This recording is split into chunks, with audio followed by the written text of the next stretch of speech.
আসসালামু আলাইকুম নানা। ওয়ালাইকুম আসসালাম। কি করো?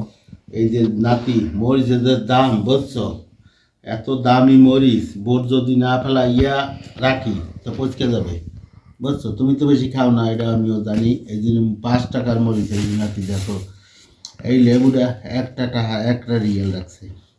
দিতে লেবুটা এই যে লেবুটা দেখো, দেশি লেবু, মাশাআল্লাহ, দেশি আমাদের লেবু। বাংলাদেশের লেবুর মতন। হ্যাঁ, এটা বাংলাদেশের কাগজি লেবুর মতন, মাশাআল্লাহ সেই। এখন এটা কিরম হইলো, ওই যে আমি বোট ফাড়াই খেলাই দিই, এটা হেলাই কেন জানো? বোট থাকলে মরিচ পচকে যায়। ওয়াল্লাহ। ওয়াল্লাহ এখন পচবে না, ইনশাল্লাহ ভালো থাকবে। আর একা লোক খাইতো, তুমি মাঝে মাঝে 2টা খাইও, অসুবিধা নেই। মরিচ এর বেলে রাখবা, রাখার সময় বোট ফেলাই এটা কি নানা?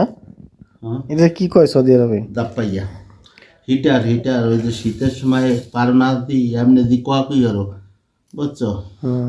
দেখছো মরিচ, এই যে ছাপুরি রাখছি, এই যে কিরম হইলো নাতি, কিরম হইলো? সুন্দর হয়েছে মরিচ করে তো আলহামদুলিল্লাহ ভালোই। মরিচ কটা সেই 5 টাকা, 5, 30, 150 টাকার মরিচ। এই যে নাকি, এই যে বুঝছো, মরিচও ভালো, মরিচ ঝালও আছে। আর এই বোট ফেলাই দিতে আসি, বোট ফেলাইলে মরিচ পচবে না।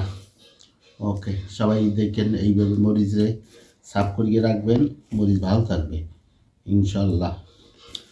আর আমার ভিডিওটা সবাই একটু লাইক কমেন্ট করিয়েন, একটু দেখেন আমরা কি ভিডিও করি দাদা নাতিনে।